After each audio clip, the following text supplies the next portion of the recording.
Okay, so this right here was actually an example of what we call a logic error. It is an error in the logic that this programmer, the one who's speaking, used when he was thinking about how to make this program display the output that he wanted it to display, a calculation, a conversion from Fahrenheit to Celsius, the two most frequently used units of temperature measurement. Um, So this is a logic error. Logic errors can be very, very difficult to catch, to debug. And again, it's famously known that famously said that bugs used to get in the electric components of big computers back in the 50s, and the circuits would short out, they would pop and cause a program to malfunction. So that's part of the origin of this term.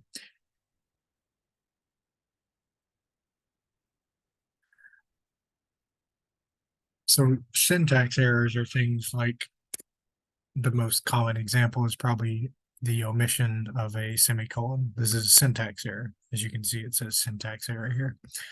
There are other more complicated syntax errors, definitely, but we're talking about logic errors. And if your program does not generate syntax errors, such as a missing semicolon, you can actually run the program and set what's called a breakpoint. And this can be very handy. If we move in Visual Studio, we can set a breakpoint by moving our cursor over here and clicking, and this is setting a breakpoint on line number 14. So the program will execute all of these lines of code, these 2 lines of code. It's if you like, it's 3 lines of code, but now it's 2 lines of code. It's just style guides don't recommend that you don't have single lines that are above 80 to 100 characters. So this is set a breakpoint. And now when I run this with debugging, so we don't want to click, if I say start without debugging, the program will run to completion as usual. And we see this error here. Again, it's not an error, but it's an incorrect output, as humans know.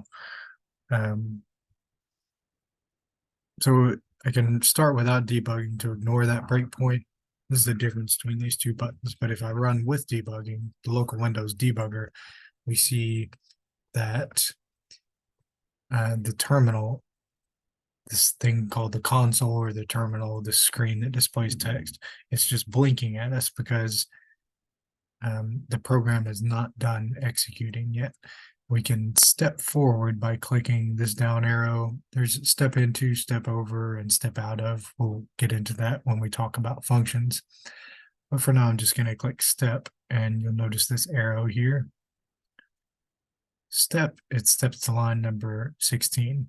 And we just set the value of this variable called Fahrenheit to 212. If we come here and we click locals, we can see now that there's a name, a value, and a type. Fahrenheit is an integer type, and it has the value 212. So let me actually rerun this program, and it's going to hit the breakpoint again. And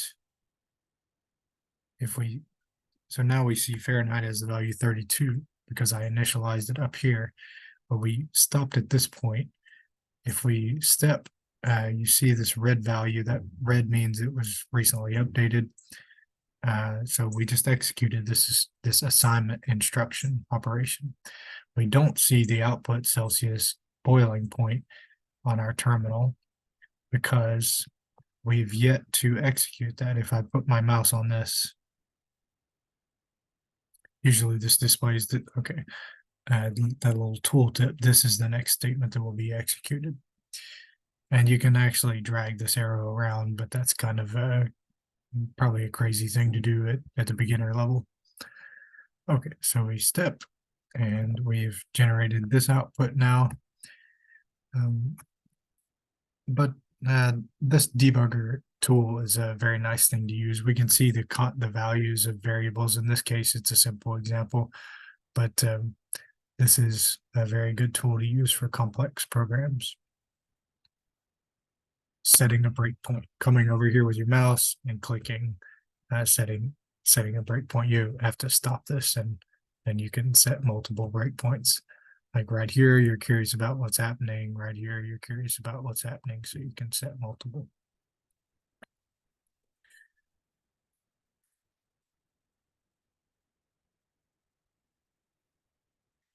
If you'd like to write this in code, there is an instruction for it. Instead of using a GUI, like if you're on a graphical user interface or an integrated development environment, if you're typing programs in the command prompt, like this stuff called Emacs and Vim, these are popular on Linux. Very popular on Linux, but they're also used by people on Windows and Mac for writing code. But if you insist on not coming over here, you can say _ debug break.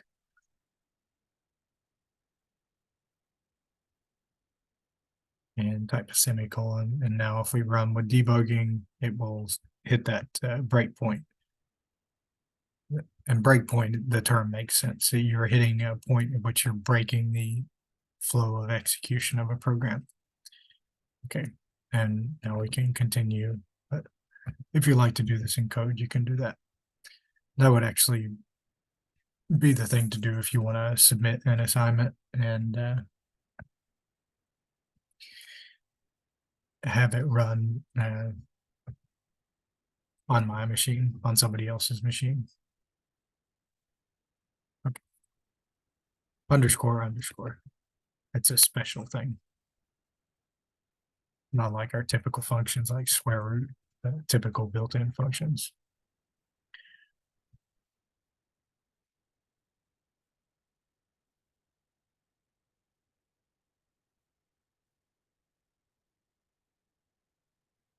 Okay, you can watch certain variables. You can go to Windows. Excuse me, the debug menu will only pop up whenever if I stop this and hit Windows. There are limited options here, but if you set a breakpoint and then you run, there are some additional options that become available. You see, my mouse is larger, cursor is larger than I'm used to. There are some additional options here, and you can set what's called a watch on certain variables. You can double click, and then you could say Fahrenheit. If you have a program with many variables, this can be a good thing to do. Just keep track on certain variables. Locals means variables that are local, that are defined within the main function in this case. You can also view the contents of memory, which is what I have open here. Let me close that. If you say debug Windows memory, memory 1, 2, 3, and 4 allows you to look at different areas if you want. But if you type in something that we'll talk about later, which is address of the Fahrenheit, so the ampersand means address of in this case.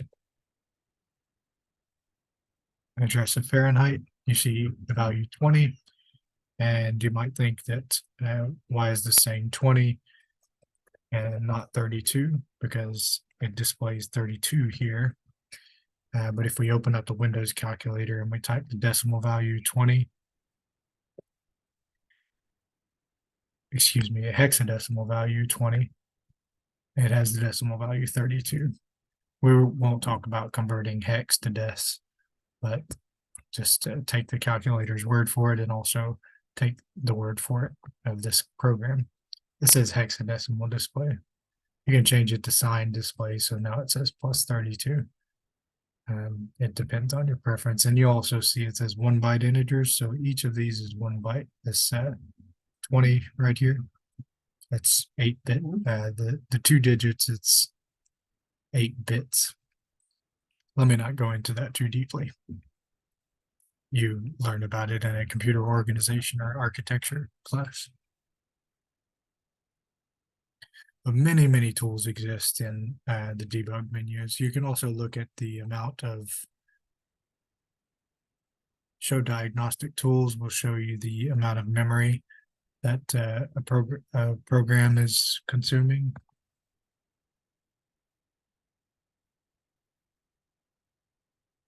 And let's see, let me step.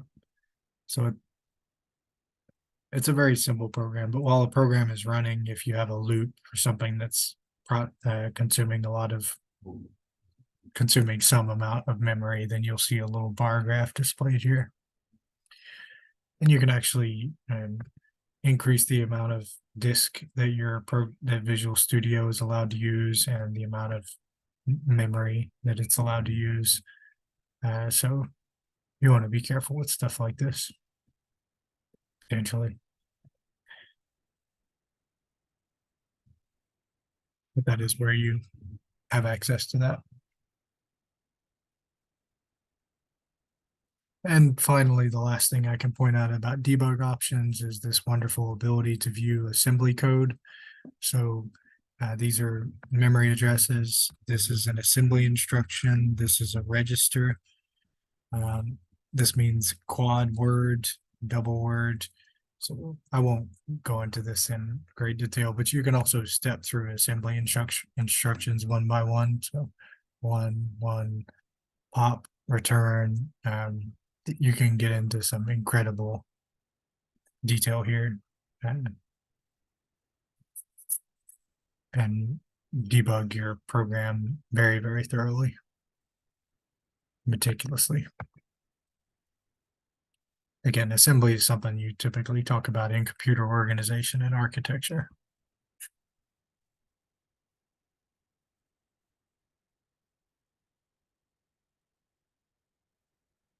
One final point that I think is the final point regarding debugging is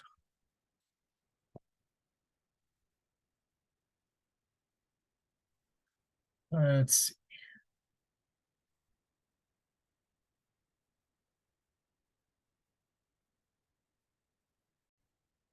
I'm not going to go into a great amount of detail on this, but if you right click on that red circle right there, you can set certain conditions. This gets to if statements, which we haven't talked about yet. If a variable has a certain value, then you can take a certain action. You can show a certain message in the output window, and that's potentially very useful and powerful stuff. I'll just leave it at that. I do go into a bit more detail in my slides. These slides here, I give an example of a while loop and an example of a random number becoming greater than 50. And if you have mouse clicks, if you have a lot of user interaction, this could be a very useful thing, like logging in a console, like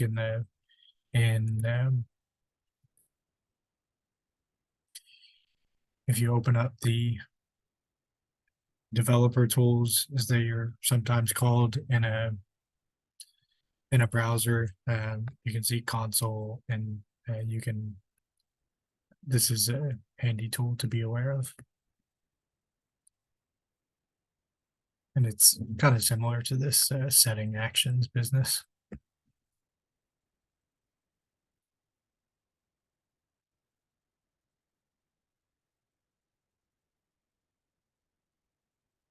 Okay, and that's all for the debugging bit of my slides.